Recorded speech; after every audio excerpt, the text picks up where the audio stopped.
there, family, it's Humberto, and as you can tell from the title, we unfortunately have some sad news.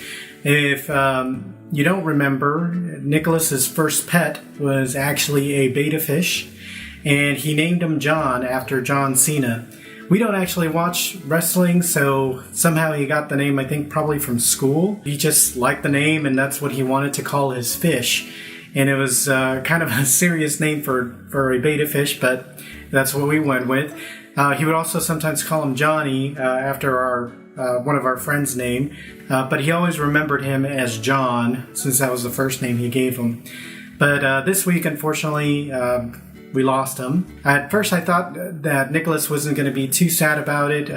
We've recently gotten the bunnies, and he was really loving the bunnies. In fact, he would barely pay attention to John besides just feeding him. The day that he died, he was at school, and I noticed that, he wasn't moving and he wasn't doing anything. And after a while, I could just tell that, he was really gone.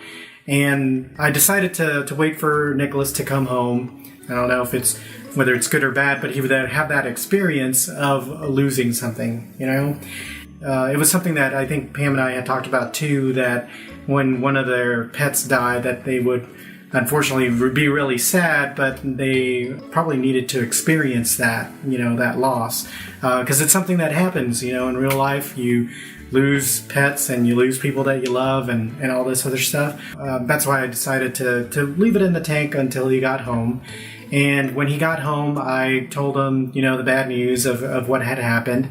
And he was very sad. I mean, he cried about it. He went into his room and cried about it for a little bit. And later on that day, we actually had like a little mini ceremony around in the bathroom. And we flushed him down the toilet. Elaina was the one that said some nice words about him and before we flushed him. But he was really sad about it. Which surprised me a little bit.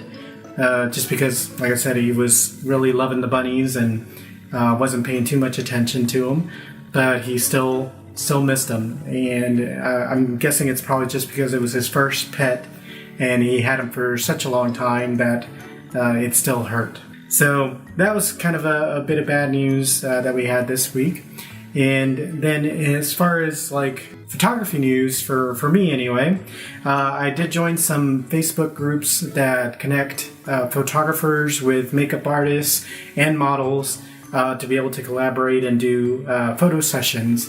And I was thinking about it because I know I mentioned in the previous video that I was going to try to come up with a goal for my photography business to see what I can do in order to help that. And I think with that in mind, I came up with the goal of trying to set something up at least once a month so that I have a continual feed of new photos on my Facebook page, on my website, and that kind of stuff. And also just to be able to practice and take photos. This month, January, so far I have not had really any photo sessions besides the one that I shared of taking shots of Elaina. But other than that, it's been really, really quiet, unfortunately.